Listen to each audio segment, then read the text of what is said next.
અમારા ઘરે મહેમાન આવ્યા છે તો અમે પહોંચી ગયા છીએ પોઈચા। ત્યાંથી સૌથી પહેલાં અમે જવા માટે નીકળી ગયા કુબેર ભંડારી। અમને ભાવીને ત્યાં ઉતારી દીધા અને અમે ચાલીને ત્યાં કુબેર ભંડારીના રસ્તા સુધી પહોંચી ગયા। ત્યાં અમે ગાડીમાં બેસીને કુબેર ભંડારી જવા માટે રવાના થયા। થોડી વારમાં અમે ત્યાં કુબેર ભંડારીની જે નદી છે ત્યાં પહોંચી ગયા અને નદીમાં અમે થોડી વાર ત્યાં ઊભા રહ્યા અને ત્યાં જોયું તો પાણી ઘણું હતું, એટલે અમે વિચાર્યું કે ચાલો આપણે ટ્રાય કરીએ કે પાણી કેવું છે। તો અમે વારાફરતી પાણીમાં પગ મૂક્યો તો ઘણી બધી માછલીઓ હતી।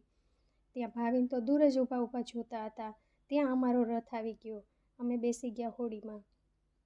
હોડીમાં બેસવા માટે સરસ મજાની વ્યવસ્થા હતી। બધા વારાફરતી વારા ત્યાં ચડવા લાગ્યા અને હોડીમાં બેસવા લાગ્યા।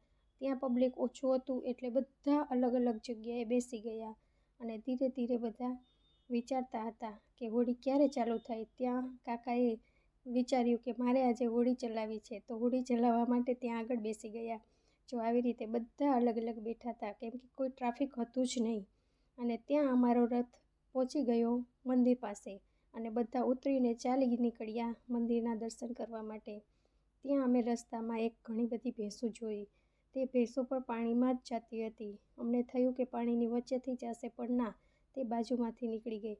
પછી અમે પગથિયાં ચડવાનું ચાલુ કર્યું। જેવું પગથિયાં ચડતા હતા ત્યારે બધા થાકી ગયા, એમાં ખાસ ભાવિન પણ થાકી ગયા અને થોડી વાર ઊભા રહ્યા। એવી રીતના ધીરે ધીરે કરતાં અમે ઉપર પહોંચી ગયા અને થોડો આરામ કર્યો।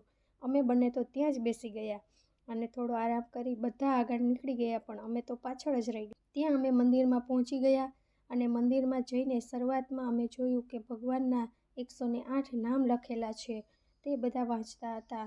થોડા આગળ ગયા તો રણછોડરાયનું મંદિર પણ અમે ત્યાં જોયું। તે મંદિરમાં બધા દર્શન કરતા હતા। ત્યાંથી આગળ કુબેરજીના દર્શન કરવા માટે અમે ગયા તો ત્યાં લખેલું હતું કે ફોટોગ્રાફી કરવાની મનાઈ છે, એટલે મેં મારો વિડીયો બંધ કરી દીધો। થોડી વાર પછી અમે દર્શન કરી બહાર નીકળ્યા ત્યારે અમે ત્યાં 12 જ્યોતિર્લિંગના દર્શન કર્યા, જે બનાવેલા સરસ હતા ત્યાં। ત્યારબાદ અમે આગળ નીકળ્યા અને બહુચરાજી માતાજીના મંદિરે દર્શન કર્યા અને શનિદેવનું મંદિર પણ હતું અને કુબેરજીનું ગુફા પણ હતી। પછી દર્શન કરીને અમે આગળ પાછા પગથિયાં ઉતરવાનું ચાલુ કર્યું। ત્યાં અમને બધાને તરસ લાગી ગઈ, એટલે બધાએ રસ જોયો તો પીવા માટે ઊભા રહી ગયા અને બધાએ રસ પી લીધો।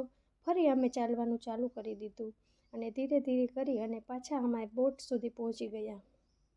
ત્યાં અમારી હોડી આવી ગઈ અને અમે બેસી ગયા અને સામાકાંઠે પહોંચી ગયા। ત્યાંથી ફરીથી અમે જે વાહનમાં આવેલા હતા તે વાહનમાં પાછા બેસી અમે નીકળી ગયા પોઈચા જવા માટે। આવા જ મિની વ્લોગ જોવા માટે અમારી ચેનલને લાઇક, શેર અને સબસ્ક્રાઈબ કરવાનું ન ભૂલતા।